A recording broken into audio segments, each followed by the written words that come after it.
Turns out that the birds are back.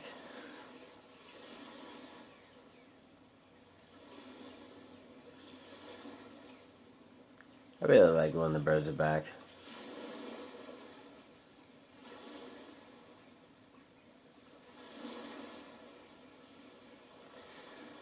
When I'm by myself, I think it's like the only thing that really makes me happy. It's when the birds are back. I stop talking in different languages. I was just watching the last video I filmed. I'm like, why do I always talk in different languages? I don't know. I have so many of them.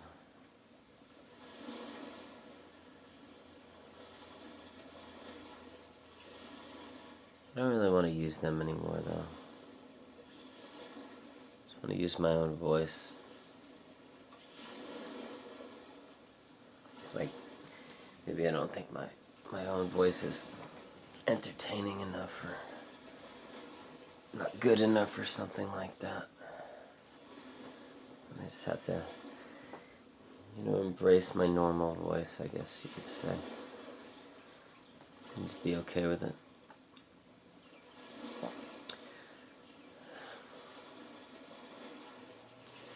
Yeah, so I just watched that last video I made about like getting yelled at. It made me really sad, man. I started crying.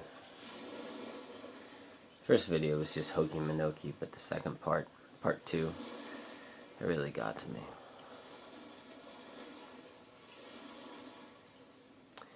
So, yeah, I hope everybody's having a good day today.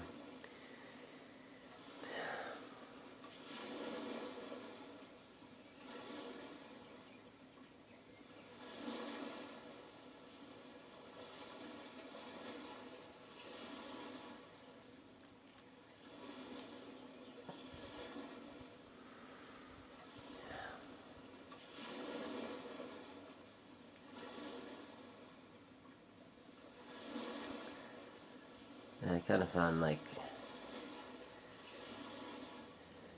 when you always feel nervous, tense, or when you have anxiety and things like that. A lot of us probably do. I found out this morning that like the thing that makes me feel the best, like when I feel really good, is when I take my time. Is when I just take my time.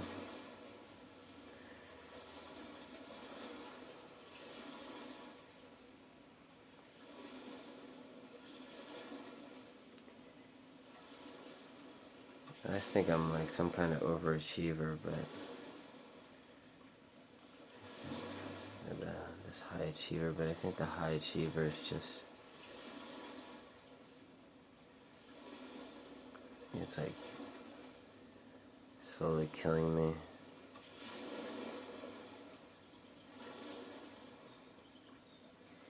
And like I don't even know what I'm doing things for, like I look back and I'm like, well, you're just gonna die anyways, man. Like why are you doing all this stuff? Like if it really has no meaning to it. Like all I really have to do today is eat. My problem is I'm obsessed with eating certain foods and to get all these foods and have this perfect balance, like, diet, and I can't go over a certain amount of calories, and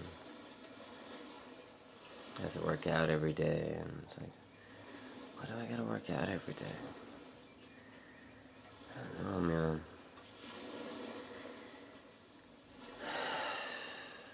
It's fucking exhausting, man. I feel like I'm a slave to myself, like, it's like, I feel like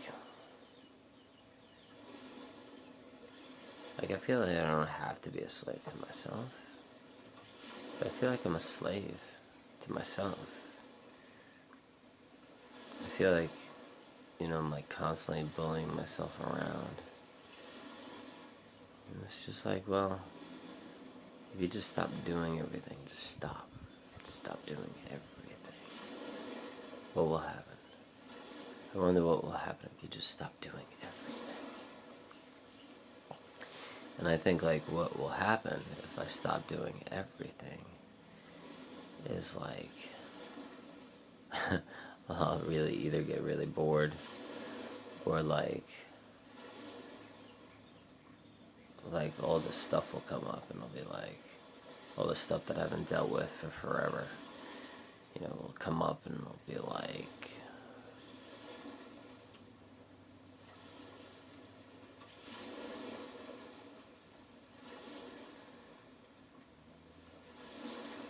see, kind of have to have the courage to just be like, nah, I'm just gonna stop doing everything.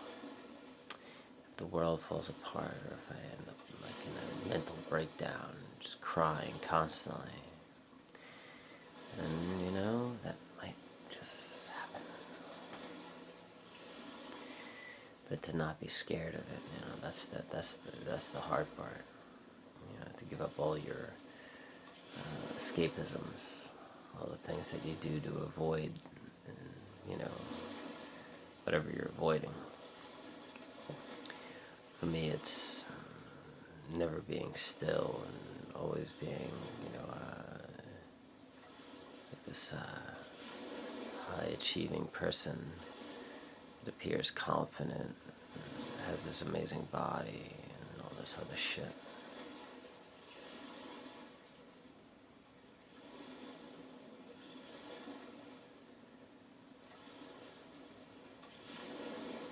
But it's all just make-believe, right? When it really comes down to it, you just sit here. That's what it's all about. Just like sitting here, just being here, just drifting, drifting and eating and drifting.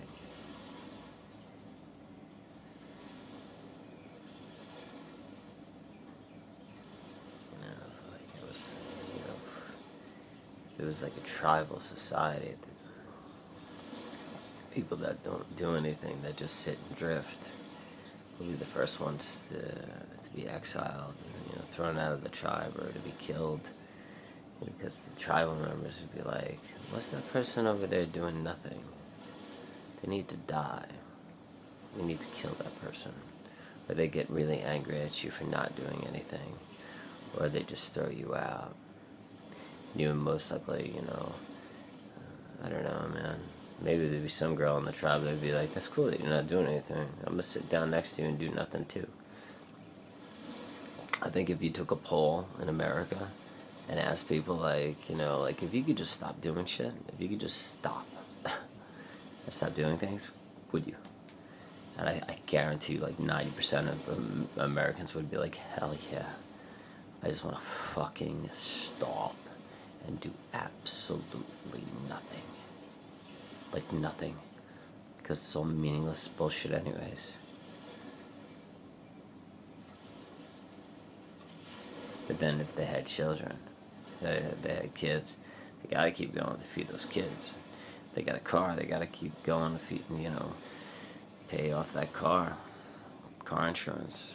If they buy a house, they gotta do the mortgage, they gotta buy stuff. And so the only way to truly be free and just not do anything is to be fucking insane enough, such as myself, to be crazy fucking balls enough where you're constantly suicidal and you're constantly fucking homicidal and you are such a threat to society that the fucking government is like, we would rather pay this motherfucker $780 to sit in a fucking room so they don't fucking kill people.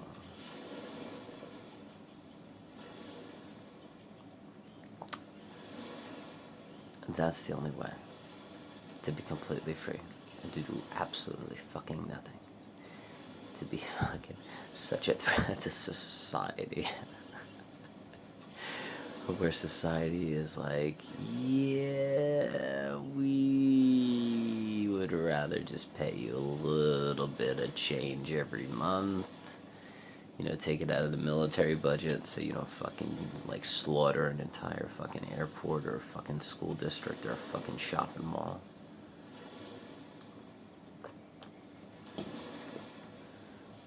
God damn it. Just the thought of doing that shit just fucking gets me going. So crazy, man. I can be like so depressed and crying and all this other shit. The minute I start thinking about like just fucking killing people, I just get like really excited, and I'm like, right away I'm like, okay again. That's why it's pretty interesting when I'm in mental institutions. The doctor, when you go into the doctor's office, they have like these stacks of books for all like the patients that are in the mental institution. And I guess the stacks of books are, times that they've been in mental institutions before, like their records, all this other shit, like, and the last time I went in, like I was sitting down with a doctor, and they had all the books stacked up on each other. And, they were they were all like small, like trapper keepers, like these, like, whatever the fuck they were. So, like, yeah, so I'm sitting down with the doctor. And he grabs a couple of them and he like sorts through them and he's like, well, you're not this person, you're not that person. And it comes across one that's like fucking like, because I've been in that mental state. The first time I went to a hospital for this shit was like, I was like 9 years old. I've been trying to kill people since I was like, 4 or 5 years old, 3 years old, maybe. 4 years old. And like the size of my fucking book was like, goddamn, it was like a fucking, a Bible and shit. And because people in fucking America are scared shitless of people that like could just fucking kill and slaughter like hundreds of people. Everybody else is just like, oh, they're suicidal. And it's like, okay, that's fine and all. They're suicidal, that's great. Like, on to the next one. Millions of people that are suicidal, Those are the ones with, like, the small books, Or, unless you've been in and out of mental institutions for being suicidal. Then you probably got a fucking big one. If you've been in and out a lot. My sister, she worked in this one mental institution, like, facility. And they had this one patient. She was a female. She was like, I think she was like 14, 15 years old, this girl. She kept like jumping off her roofs, like lighting herself on fire. And like she wanted to die so bad.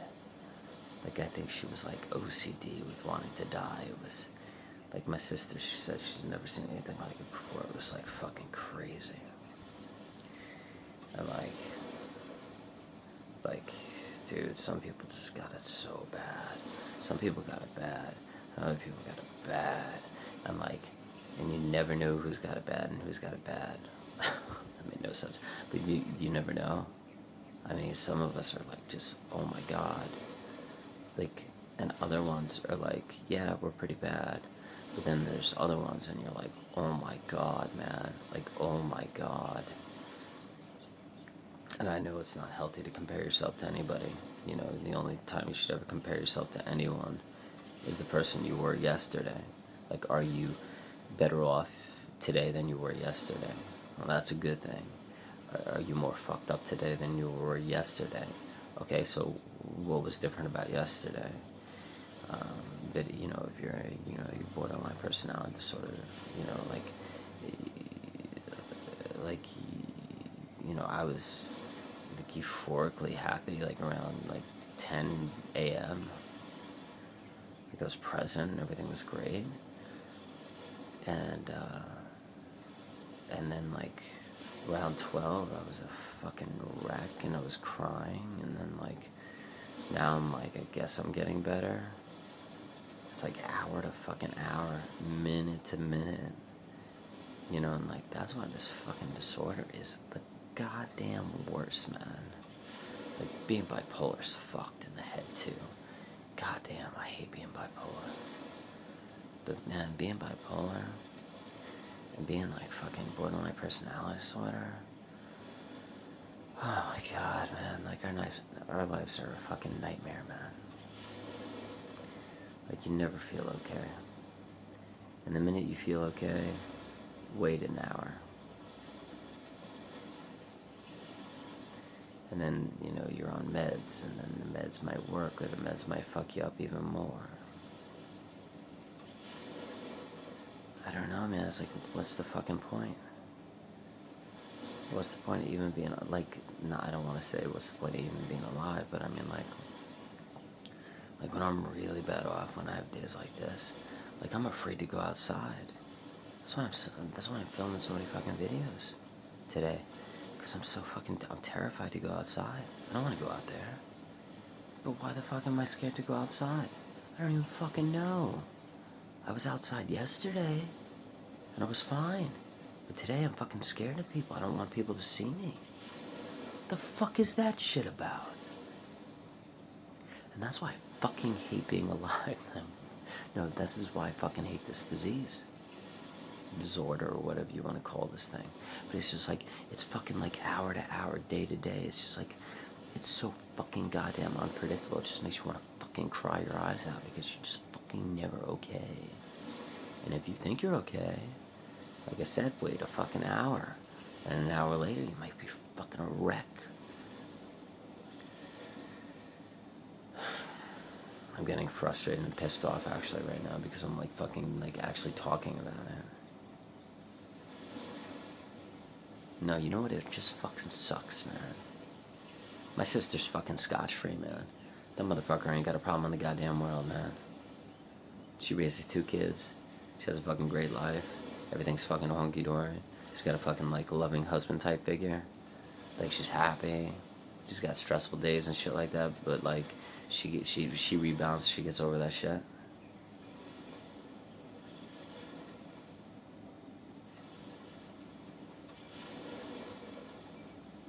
And then there's people like us. It's just like, we've been fucking trying to kill ourselves since we were like a fucking little kid.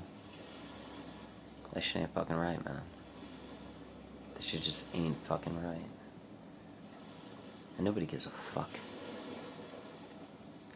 Nobody cares. And you know what? If I don't kill myself, I got another fucking 40 years of this shit. Another 50 years of this shit. And then like all these fucking psychiatrists are like, oh, be grateful. Be positive, think positive thoughts. But it's just like, sometimes you just want to fucking punch them in the goddamn face. You know, these people on fucking, you know, YouTube and TV trying to sell gratitude fucking books. Wake up every morning, write down 5 things you're grateful for. It's like you're fucking talking to average goddamn people that have like these stupid minuscule fucking lives that are fucking, they're just like, Lord, fucking hit them. It's just like, oh, I have to, I'm not even going to get into it. I'm not even going to get into those fucking average people.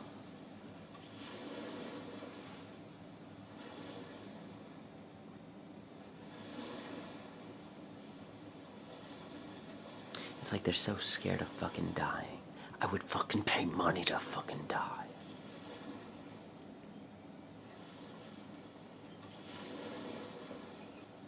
If that's your biggest fucking fear in the world, is fucking dying, that means you got a fucking nice life, son. You fucking lucky motherfuckers. And anybody that watches these fucking videos that knows what it feels like to be fucking mentally ill or have borderline personality disorder, you know exactly what the fuck I'm talking about. And if you're one of those average motherfuckers, number one, I'd fucking slice your fucking throat if I gave you. Fucking slice your fucking throats. You know, in my book, I had this chapter where I was just talking about how I would just like fucking put all the goddamn average people in the fucking world and put them into this fucking gigantic, enormous fucking stadium that could fit like 6.5, 7 billion fucking average people and just blow that motherfucker up. And I would leave the entire world to the fucking mentally ill and the fucking borderlines and everybody that were true fucking sufferers. Get rid of all those fucking average people. Those fuckers.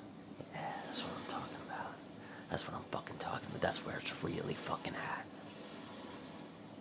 You and your petty fucking problems. It just fucking riles me out, man. It actually makes me happy. It actually makes me happy talking about fucking killing you people. Because you don't know what fucking suffering is. You and your bullshit. You're obsessed with fucking money. You got all these fucking problems. Why? Because you're obsessed with fucking money. You're obsessed with fucking money. That's where your fucking problems are. You're so fucking desirable. Oh, I want kids. I want this bullshit. I want that bullshit. My kid just got cancer. Why did your kid just get cancer? Because you had a fucking kid. Because you wanted a kid. You should have known that going in. The minute you have a fucking kid, of course that kid's gonna fucking die, you idiot. You gotta be prepared for that shit. You have a human life. Life is about suffering. You're gonna get fucking cancer. Who gives a shit? Of course you're gonna fucking die. It doesn't matter what way. It doesn't matter if you're gonna die of cancer, diabetes, heart attack. Eventually you're gonna fucking die. So why is it a big fucking deal if you get cancer? You're a fucking human. You're a fucking existing animal on this planet. We all die. Everything dies, man. It doesn't matter what fucking kind of way you go. You're so fucking worried and paranoid all the time with your desiring, your fear of death, your constant need for more.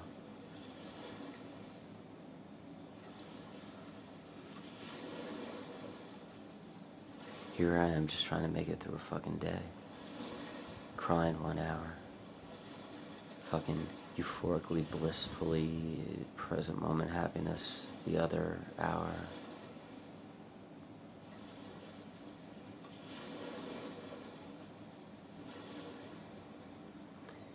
Whatever, man. I'm over it. Don't worry, I'm not gonna kill any of you fucking average motherfuckers yet. You'll be alright. One of these days I'm gonna fucking slice your goddamn throats. Because I really fucking want to so goddamn bad, man.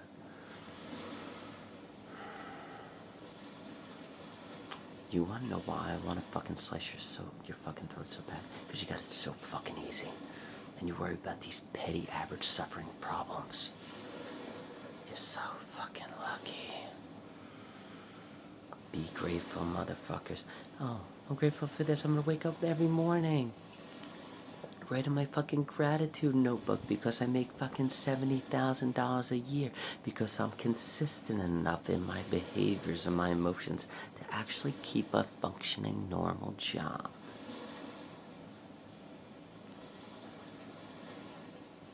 Every time I have a job.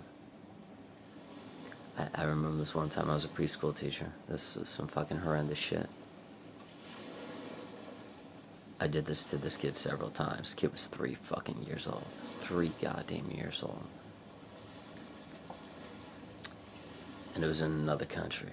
So I could be a preschool teacher in another country. I didn't even want to be a preschool teacher. But the principal of the school, he wanted me to be like the lead teacher of the school. Because my resume is fucking dope shit and I'm a fucking goddamn fucking actor. I could convince anybody that I'm fucking awesome and fucking normal and confident. Like, fucking play any goddamn role. I swear to God, it's actually sickening how I could just fucking manipulate the shit out of people. So he wants me to be the lead teacher of the fucking school and, like, help guide and train all the other fucking white people, like the white teachers and shit, and be like the lead teacher. So he approaches me like the first day of school and he's like, I want to give you the easiest job in the school, my school.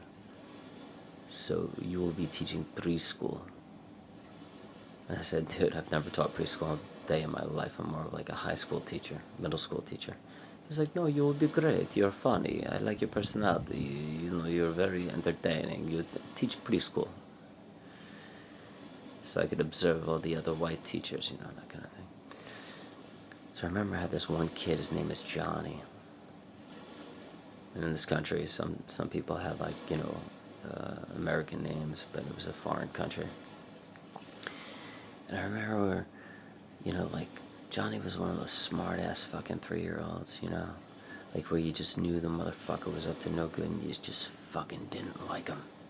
Some of the 3-year-olds you really liked, but some of the 3-year-olds you just fucking didn't. And then you met their parents and you fucking knew why. Because their parents were pieces of fucking shit. They didn't even fucking care about their kids. So, I go off on tangent about fucking parents for a fucking decade. I've met like over 1,000 parents being a teacher. So this fucking kid Johnny didn't really do anything. Like, I mean, he wasn't doing any heinous shit or anything like that. And one day he came up to the board and I gave him the marker because that's like what they wanted, like, the fucking preschoolers to do. And he had to, like, write ABC or some shit like that on the board and, like, write it over, like, my little lines, you know, so he could write it and learn ABC. And, like, and it took me time to write the doom of the A. And he takes the fucking, like, expo, like, whiteboard marker, and instead of, like, doing the A, he just scribbles over the A. And I pick him up, and, like, I clutch him real close to my fucking face. And I get, like, really close so nobody else in the fucking class can hear. All the rest of the 3-year-olds. And, like, the fucking, you know, these teachers I had, and just, like, had to change diapers and shit like that all day for the 3-year-olds. And I grab them so none of the fucking other two, like, you know, local teachers couldn't hear, and none of the fucking 3-year-olds could hear. I grab them real close and I just fucking strangle him. Strangle his, like, midsection. And I say, I'm gonna fucking slice your goddamn throat the next time you try any of that shit. Fucking kill you. And I started fucking laughing. Laughing because it made me so happy at the fact that, like I said, I was gonna fucking slice his throat. I did that to him about 4 or 5 times in the course of, like, the 5 or 6 months I was a preschool teacher there. Finally, the fucking preschool and the school fucking fired me because they realized I was a fucking maniac. And I had all these fucking anger issues and I wanted to fucking kill people. That's the way it always goes down for us.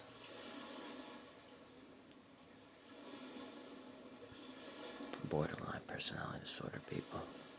Bipolar people. That's our fucking life, man. We could only hold it together for so long before our true, like, nature comes out. Before we start, like, wanting to fucking kill people. So when you're sitting there with your fucking gratitude book, you fucking average people, writing down the 5 things you're grateful for every fucking Monday morning before you go to work, because you could hold your shit together and keep, like, a fucking $70,000 job.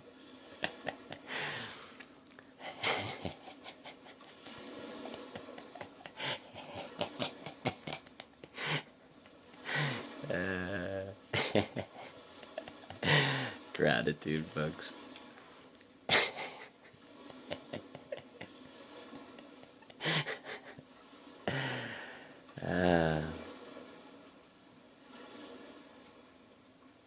I dig it. If it works for you fucking average people, it's cool.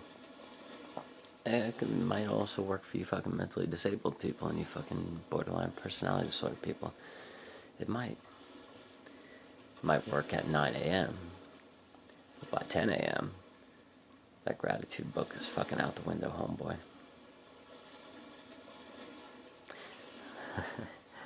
I don't give advice. I'm not here to give advice. I'm just here to fucking keep it real. And for any of you fucking average people watching these goddamn videos, keep watching them. And keep writing in those fucking gratitude books. Boo, yeah, fuckers.